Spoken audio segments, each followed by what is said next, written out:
তো আগে একটা ভিডিও দেখেন, ভিডিওটা দেখেন।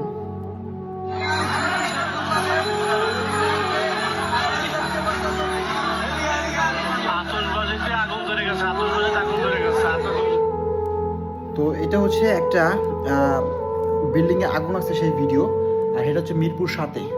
তো এই আগুনটা লাগার কারণ হচ্ছে আতশবাজি কারণ আজকে 31st নাইট, আর এই 31st নাইটে অনেকে আজকে আতশবাজি করছে, ফানুস উড়াইছে।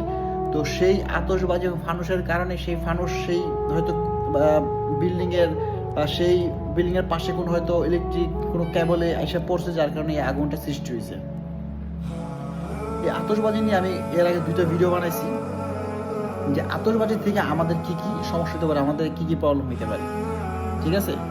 আর এই আতশবাজি নিয়ে আমাদের অনেক সেলিব্রিটিরা অনেক সচেতনমূলক ভিডিও বানাইছে। এর মধ্যে কেটু ভাই আছে, এর মধ্যে আপনার লিলিপুট আছে, ফারহান আছে, ঠিক আছে।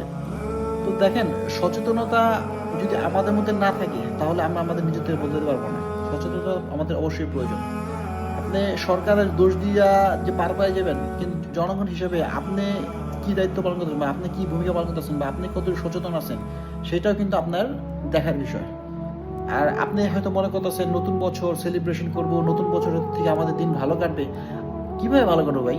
আপনি আরেকজনের সমস্যায় ফেলে, আরেকজনের বিপদে ফেলে, আরেকজনের সমস্যা কইরা, ঠিক আছে, আরেকজনের আপনি খুশি না রেখা এই আতশবাজি এই যে ফুটাইয়া যদি আপনি ভাবেন যে সেলিব্রেশন করে আপনার দিনটা ভালো কাটবে, এটা নিছক আপনার একটা ভুলের ধারণা, ঠিক আছে। তো এগুলোতে বের হয়ে আসতে হবে ভাই। আর এই কালচার আমাদের বাঙালি কালচার না, আমাদের বাঙালিদের এই কালচার না ভাই।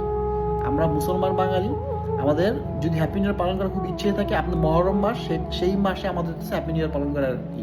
আর আপনি হ্যাপি নিউ ইয়ারে আপনার লাগলে দুর্গাত নফল নামাজ করেন, বিভিন্ন নফল ইবাদত আছে সেগুলি করেন। এই আতশবাজি কইরা ফানুস উড়াই আপনি নিজেকে কি প্রমাণ করতে চাইতেছেন আমার আসলে আমি বুঝি না। এগুলি টাকা ওয়েস্ট এবং বিভিন্ন ক্ষয়ক্ষতি ছাড়া, এছাড়া এগুলি ভালো কিছুই বয়ে আনে না। বুঝতে পারছেন? ধন্যবাদ।